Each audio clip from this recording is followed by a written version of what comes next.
আজিও অপৰিৱৰ্তিত হৈ আছে ৰাজ্যৰ বান পৰিস্থিতি।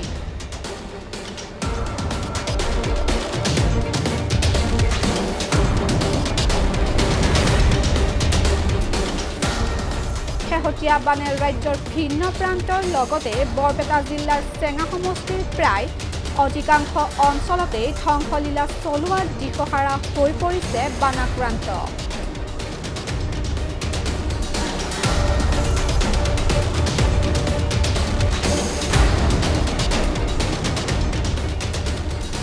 যি সময়ত বিধায়ক চেয়াৰমান আলী আহমেদৰ লগতে চৰকাৰী পক্ষৰ প্ৰশাসনৰ লোকসকলেও ন্যূনতম সহযোগ নকৰাৰ সময়ছোৱাত পূৰ্বৰ বাঘবৰ আৰু বৰ্তমান চেঙাবাসীৰ কাষত ছাতুৰ দৰে থিয় দিছে সমষ্টিৰ বিধায়ক আশ্ৰাফুল হুছেইনে।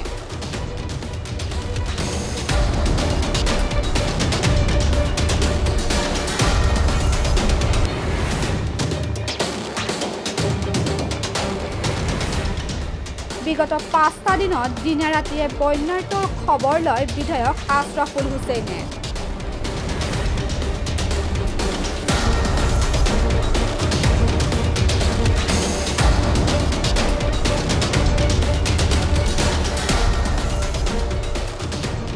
বিগত ৫ দিনে দেহৰক্ষীৰ লগতে যন্ত্ৰচালিত নাৱতে নিশা কটায় বিধায়কগৰাকীয়ে।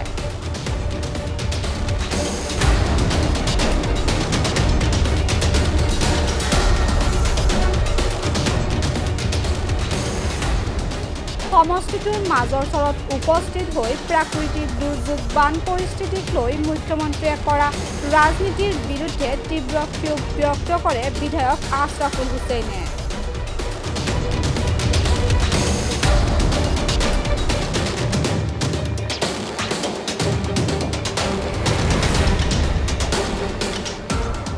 নিজৰ ক্ষোভ ব্যক্ত কৰি তেওঁ কয় যে মুখ্যমন্ত্ৰী হিমন্ত বিশ্ব শৰ্মা অতি সাম্প্ৰদায়িক ব্যক্তি। এইটো যদি হয় আপুনি কোৱা কথাটো যে উজনি অসমতে কেৱল মন্ত্ৰীসকলে বানপানী চাই আছে বা তেওঁলোকে সেইখিনিৰ বুজ লৈছে, এইটো দুৰ্ভাগ্যজনক। বাকী ডাঙৰ কথাটো হ'ল যে মন্ত্ৰী নাই, মন্ত্ৰী তেওঁলোকে কৰক, তেওঁলোকৰ ৰাজনীতি য'ত আছে। আমিতো আছোঁ, আমিতো চেঙা সমষ্টিৰ জনগণৰ অন্তত জনগণক ক'ব পাৰোঁ যে আমি আপোনালোকৰ লগত আছোঁ দৃঢ়তাৰে। কি কৰিব লাগে হিমন্ত বিশ্ব শৰ্মা? তেওঁ নিজৰ কাম কৰি থাকক। তেওঁ আমাক নাচাবই। হিমন্ত বিশ্ব শৰ্মা অতি সাম্প্ৰদায়িক আৰু তেওঁ বিশেষভাৱে অসমৰ সংখ্যালঘুসকলক ভাল নাপায়, বিশেষভাৱে ধুবুৰী লোকসভা সমষ্টিৰ জনগণক ভাল নাপায়।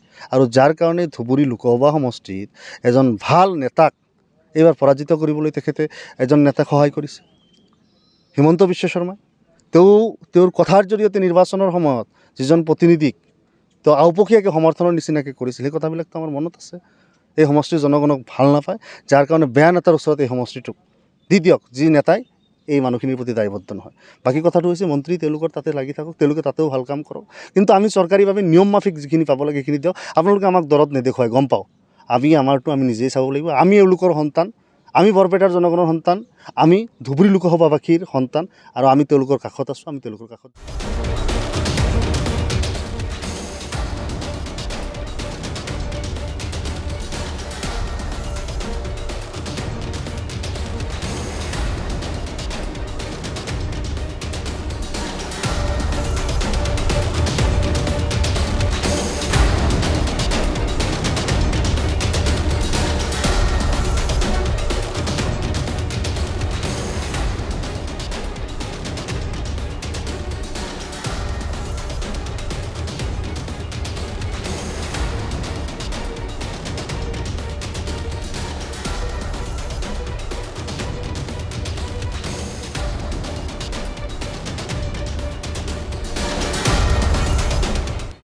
তাণ্ডৱ চলাইছে, এই ক্ষেত্ৰত স্থানীয় বিধায়কৰ কেনেধৰণৰ গুৰুত্ব দিছে?